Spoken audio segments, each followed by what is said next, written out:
So I think the big question people are going to be asking when they walk out of this film, and I've certainly heard it from people who haven't seen it yet, and I have seen it. Tell me about the blend of reality and fiction. Like, what are we seeing on screen that's real versus what's movie making? And it seems like this is a film that really blurs those lines in ways we haven't often seen. You know, Act of Valor it's a new genre. You know, we coined it. You know, it's the authentic action film.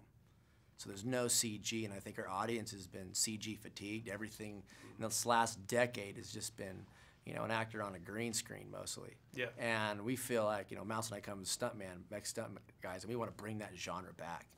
And so with Act of Valor, it's a hybrid of incredible action, but with no CG, and so everything's in camera. But you're not watching the actor play a character; you're watching the character.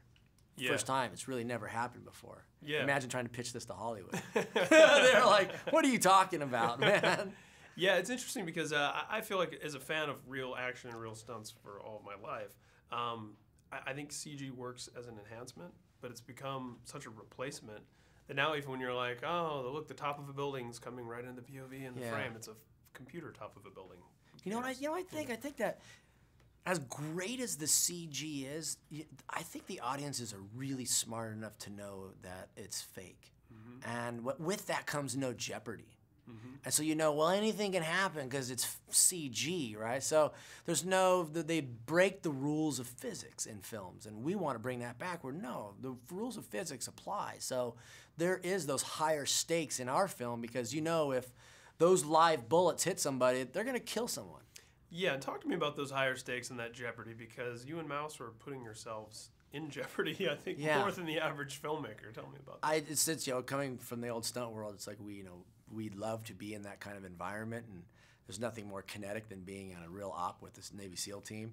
And so with that, as you know, we would get in there with our cameras, and you know, with live fire, we were wearing all the Kevlar and everything to blend in with them, and it was just exciting. There's a thing that comes with them that's really interesting and most people aren't aware of, which I think you'll notice when you see the film. Their calmness when they operate is tremendous. Yeah. They don't get excited. Even when stuff goes south, they still keep a level head about them, and I think that's what really separates them from the rest of the military, is their ability to stay focused and calm in extreme situations. Now, how much, I think this is another question people are going to have when they leave the theater, in terms of the particular story that you're telling here. Obviously, it's about these characters, but the threat that they're facing. Are SEALs out there just taking out guys like this left and right that we don't even hear about?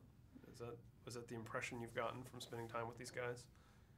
You know, the SEALs are such a clandestine group of guys, and they are constantly operating.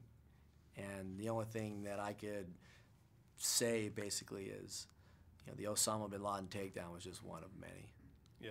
That's just the only one we knew about. For sure. Yeah. That's kind of a headline. Yeah, it was kind of the highest value target you could get. Yeah. So you're talking about having the Kevlar on and being around the live fire. Did you get an opportunity to do any of the SEAL type training going into this film? Did you get to? No, I personally didn't get a chance to fire any weapons or be there because I was really actually always on the opposite side wanting to see so that I could wrap myself around it and my partner and I can get in there with the cameras and get the right perspective for it. So it was always that filmmaker perspective rather than what's it like to be in there. But I think that's why we did the first person in this film. See, for the audience is finally going to get what it's like to be in the boots of a Navy SEAL in the middle of that chaos. And that's never been done before. And it's exciting because I'll never be a Navy SEAL. I don't know how many people will ever get a chance to say they wore the Trident. And I think, for us in Act of Valor, you're going to get that experience.